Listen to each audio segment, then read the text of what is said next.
There is a war going on inside your mind, a quiet, invisible battle between two voices. One tells you to play it safe, stay small, clip your wings and call it being smart. The other whispers of freedom, of power, of living life on your terms.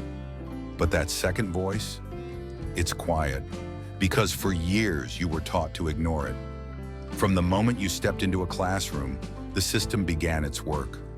To program you for obedience, not wealth. To shape your mind for survival, not success. They didn't teach you how money works. They taught you how to fear it. They told you a lie and wrapped it in a diploma. They said, go to school, get good grades, find a job, save money, buy a house, live below your means. Sounds familiar? That's the Poor Person Playbook. And it works if your dream is to exist, not live. But if you want to build wealth, own your time, and rewrite your family's legacy, that script is your enemy. Let me ask you something. When you see someone with a $50,000 gold Rolex, what's your first thought? Be honest. Is it envy? Judgment? Do you think, what a waste of money? That's not a reaction. That's a symptom of the poor mindset. Because a poor person looks at the price, a rich person looks at the value. A poor person sees luxury as expense. A rich person sees it as insurance against inflation, against time, against lies. You see, money is no longer real. It's an illusion backed by promises and paper, printed by governments who don't know how to stop bleeding. Since 1971, when Nixon took the dollar off the gold standard, we've been living in a fantasy, a dangerous one. And every time the printing press runs, the value of your savings dies a little more. But here's what they won't teach you in school. The rich don't work for money. They use money. They don't save cash. They buy cash-flowing assets. They don't measure wealth in paper. They measure it in time, control, and what they own.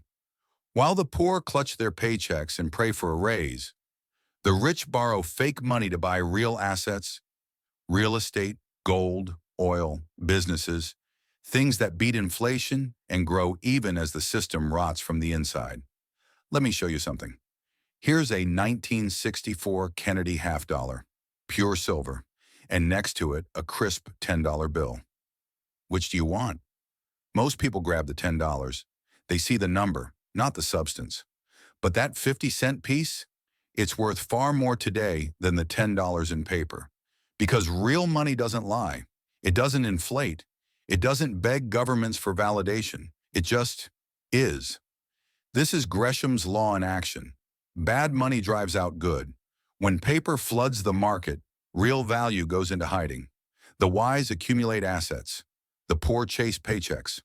So ask yourself, what are you accumulating? Cheap gadgets? Flashy brands with no lasting value?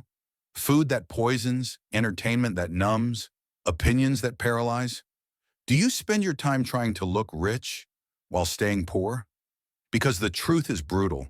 Poor people buy liabilities and call them assets. They buy cars that depreciate, clothes that impress strangers, and homes that trap them in 30-year debts. They call it success, but it's a cage. Rich people, they buy assets that spit out cash. Assets that put money in their pocket every single month. That's the difference. It's not about how much money you make. It's about how you think, because how you think determines what you see, and what you see determines what you do. You think like a poor person, you'll work hard your whole life and still be broke. You think like a rich person, you'll make moves no one understands and end up free. That's why when I wear a gold Rolex, I'm not showing off. I'm carrying my wealth on my wrist. That watch isn't a toy, it's a hedge, a protection against inflation, because I know what's coming. I've seen what happens when governments panic. They print. And when they print, the poor suffer, and the rich get richer, if they're positioned right. You want to be rich? Stop thinking cheap. Stop praising affordable. Start valuing what appreciates, not what depreciates the moment you unwrap it. Because the poor person thinks, how much does it cost? The rich person asks, what's it worth 10 years from now? That's the difference. It's not the money, it's the mindset. You don't need to buy a Rolex, But you do need to stop thinking like the person who mocks the Rolex, because mockery is the language of the powerless. Understand this. Every time the government prints money, it's a transfer of wealth, from the uninformed to the informed, from savers to asset holders, from renters to landlords, from consumers to creators. Which side are you on? If you still believe saving money will make you rich, you're already losing, because inflation is a silent tax. It punishes the obedient, rewards the bold. And let's be clear, I'm not talking about greed. I'm talking about freedom, about playing the game with your eyes open, about refusing to be a pawn on a board you never agreed to sit on, because the system is rigged. But once you understand how it's rigged, you can rig it in your favor. So stop asking for permission to be wealthy. Stop waiting for the economy to improve. Stop blaming the government, your boss, your upbringing, and stop thinking like a poor person. Because poverty is not just a lack of money, it's a disease of the mind. It whispers, be grateful for what you have, when what it really means is, don't you dare ask for more. But I say, ask for more. Demand it. Earn it. Think in terms of value, not price. Think in decades, not paychecks. Think like a rich person, even if your bank account hasn't caught up yet, because mindset always comes before money. The world doesn't give you what you want. It gives you who you are. So become the person worthy of wealth. Start now. Start here. They don't teach you anything, and that's not by accident. The system was never designed to make you rich. It was built to keep you obedient, trained like a pet to chase grades, chase promotions, chase discounts, but never question the leash around your neck. And God forbid you ever ask who's holding the other end. You were told to get a job, save money, live below your means. But you were never told that saving money in a system that's actively devaluing currency is like pouring water into a leaking bucket and praying it stays full. Let that sink in. You're not losing because you're lazy. You're losing because you're following the rules of a rigged game. And guess who wrote those rules? Poor thinkers, middle-class protectors, government bureaucrats, academics who've never built anything except a mountain of theory. But you were born to build, to own, to expand. The rich don't save money. They move it. They multiply it. They weaponize it. Poor people hoard. Rich people flow. While the middle class clings to job security like a life raft, the rich create systems that don't require their time. While poor people obsess over coupons, the rich obsess over capital gains. While the poor chase comfort, the rich chase leverage. And the most powerful form of leverage? Your mind. Because nothing changes until your thinking changes. Your bank account, your career, your freedom. It's all a reflection of how you see the world. Poor thinkers see money as a destination. Rich thinkers see it as a tool. Poor thinkers spend time. Rich thinkers buy time. Listen to me. You don't rise by working harder. You rise by thinking differently. It's not about hustle. It's about mental models. Most people believe the world is fair. That's poor thinking. They believe the government will protect them. That's poor thinking. They believe the company they work for owes them loyalty. That's poor thinking. They believe a $10 raise will change their life. That's poor thinking. They don't see the inflation machine chewing through their savings. They don't see the money printer lighting the fuse on their future. They don't understand that every paycheck they receive buys less and less of the life they want. And you can't wake them up because their ego is married to the illusion. So don't try. Just wake up yourself. Start asking different questions. Instead of asking, how can I save more money? Ask, how can I own the asset that produces income? Instead of asking, how can I get out of debt? Ask, how can I use debt to acquire real value? Instead of asking, is this affordable? Ask, is this appreciating or depreciating in value? That's how the rich think. They buy things that pay them. They acquire assets while the world chases liabilities wrapped in pretty packaging. They don't wear status. They wear strategy. Understand this. It's not the Rolex that makes you rich. It's the gold inside it. It's not the building that builds wealth. It's the cash flow it spits out month after month. It's not about what it looks like. It's about what it produces. A rich thinker walks into a room and asks, what here generates income? What here stores value? What here multiplies wealth? A poor thinker walks into the same room and says, what can I buy that makes me look successful? One walks out with equity. The other walks out with a payment plan and a depreciating ego boost. This is not about being flashy. This is not about wearing your bank account. This is about being strategic in a collapsing economy. When governments print, the poor panic, the rich position. When bad money floods the system, the rich go deeper into hard assets, into land, oil, gold, silver, intellectual property, businesses, collectibles. The poor, meanwhile, clutch their paper cash and hope it lasts. But it never does. Because fiat doesn't fail fast. It fails quietly. First, they dilute your dollar. Then they distract you with division. Then they tell you inflation is transitory. By the time you realize what's happening, it's already too late. Unless you woke up early. Unless you studied the pattern. Unless you learned from the minds that mastered the game long before you were born. Look back. Study Carnegie, Rockefeller, Henry Ford, J.P. Morgan. These men didn't wait for permission. They didn't ask if it was fair.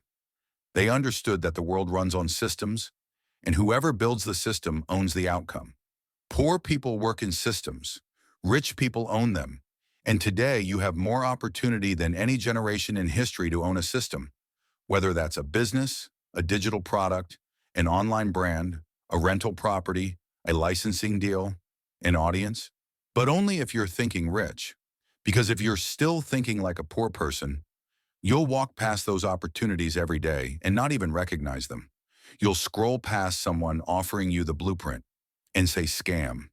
You'll hear someone speak of leverage and say privilege. You'll hear someone talk about gold and say conspiracy.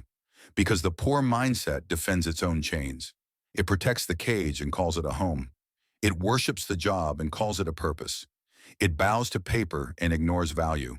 And so it stays stuck, forever waiting, forever grinding, forever sacrificing today's joy for the illusion of tomorrow's safety. But what if you stopped?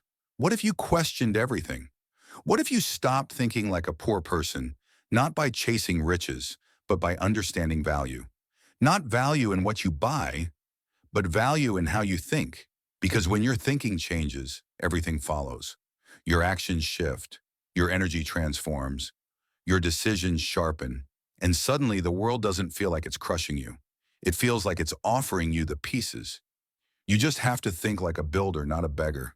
And builders don't wait for permission. They pick up the bricks of truth and construct a life that outlasts inflation, outlives politics, and outruns every system designed to keep them average. That life starts now. That life starts now. Not when the economy improves. Not when interest rates drop. Not when your boss gives you a raise. It starts the moment you realize no one's coming to save you. The cavalry isn't on the way. The government isn't your safety net. Your job isn't your legacy. The only person responsible for your wealth, your freedom, your future is you. And that truth, it's terrifying. But it's also liberating, because once you take ownership, real ownership, no one can stop you. Not the markets, not the banks, not inflation, not politics. Because wealth isn't built by reacting, it's built by positioning. And the best position is leverage. Leverage your knowledge, leverage your skills, leverage your time by creating things that earn while you sleep. Leverage your network, because money moves fastest through relationships. Leverage your brand, because attention is currency now. The poor chase money, the rich position for it. They don't work for every dollar. They create machines that print dollars. But those machines don't start with cash. They start with clarity. And clarity begins the moment you stop thinking like a consumer and start thinking like a creator. A consumer sees the world as full of problems. A creator sees those problems as profit. A consumer waits for prices to drop. A creator asks, how can I create the thing people are willing to pay for? A consumer buys liabilities. A creator builds assets. So which one are you? You see, being poor is not just about what's in your wallet. It's about what's in your head. The rich don't have more time than you. They just spend less of it thinking like a prisoner, They think in systems. They move in silence. They build while others binge. They plant seeds in storms while others wait for sunshine. Because the rich understand this one simple rule: money flows to those who understand value and away from those who don't. So if you're still trading your hours for dollars and then spending those dollars on things that don't pay you back, you're not broke. You're trapped in a mindset, a poor mindset, one that sees work as a prison instead of a path, one that sees risk as dangerous instead of necessary, one that sees wealthy people as lucky instead of leveraged. But luck isn't scalable. Strategy is. And you don't need a miracle. You need a mirror. Because when you finally look yourself in the eye and say, I am responsible for my wealth, my growth, my freedom, that's the moment poverty ends. Not just in your bank account, but in your identity. So the next time you say, I don't have the money, what you really mean is, I haven't developed the mindset to attract it. But you can, right now, by unlearning the lies, by studying wealth, by breaking away from the herd that tells you to play small, stay safe, and never question the script. You were not born to be average. You were born to be sovereign, to master the money game, to print value, to own time, to think in decades, not days. But it starts by killing the lie that's been running your life. And it starts today. So now I'll ask you again, do you want to be rich? Or do you just want to look rich? Because one gets applause, the other gets freedom. One buys likes, the other buys legacy. One fades when the trend ends, the other compounds for generations. Stop chasing dopamine. Start chasing discipline. The world is drowning in consumers.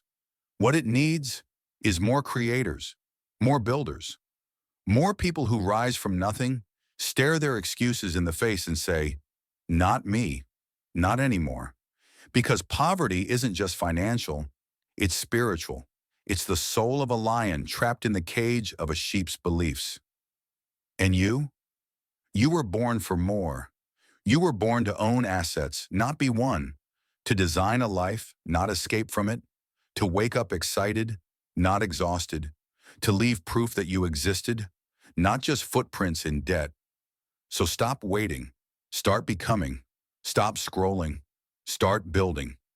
You will never be poor again, not because you got lucky, not because someone gave you a shot, but because you finally understood. The rich don't work for money. They make money work for them, and now, so will you. Now go.